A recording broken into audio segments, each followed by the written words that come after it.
World of Warfare presents the Battle of Jutland.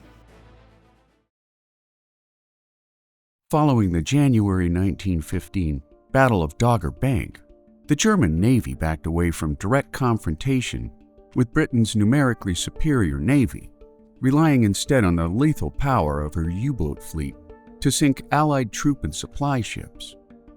By May of 1916, however, with the bulk of the British Grand Fleet anchored at Scapa Flow off the north coast of Scotland, German High Seas Fleet Commander Vice Admiral Reinhard Scheer pressed for the resumption of naval attacks on the British coastline.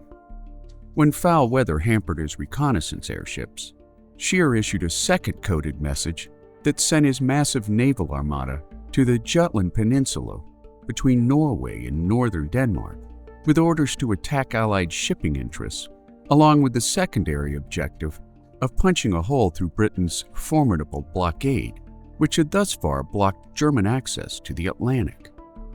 Instead, a newly created British intelligence unit, known as Room 40, cracked Scheer's code, warning British Grand Fleet Commander Admiral John Jellicoe of the impending attack, who in turn ordered his massive armada from Scapa Flow to the Jutland Peninsula.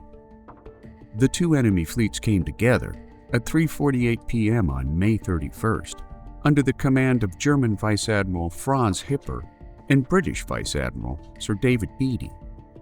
The 55-minute gun battle led to the loss of two British cruisers at a human cost of 2,000 sailors.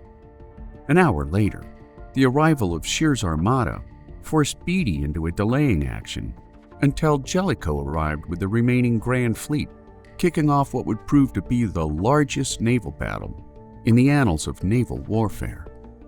Before Scheer slipped the field under the cover of darkness, the Battle of Jutland engaged some 100,000 men aboard 250 warships, leading to the loss of 11 German ships at a cost of 2,551 men, while the British lost 14 ships and 6,094 lives.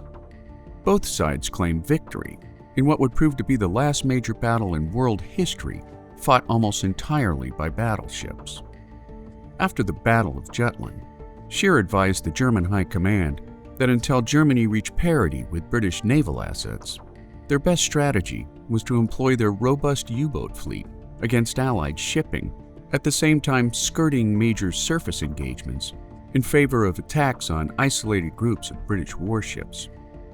On the flip side, the German High Seas Fleet made no further attempts to break the Allies' naval blockade for the remainder of World War I, making the Battle of Jutland a defining moment in the history of naval warfare.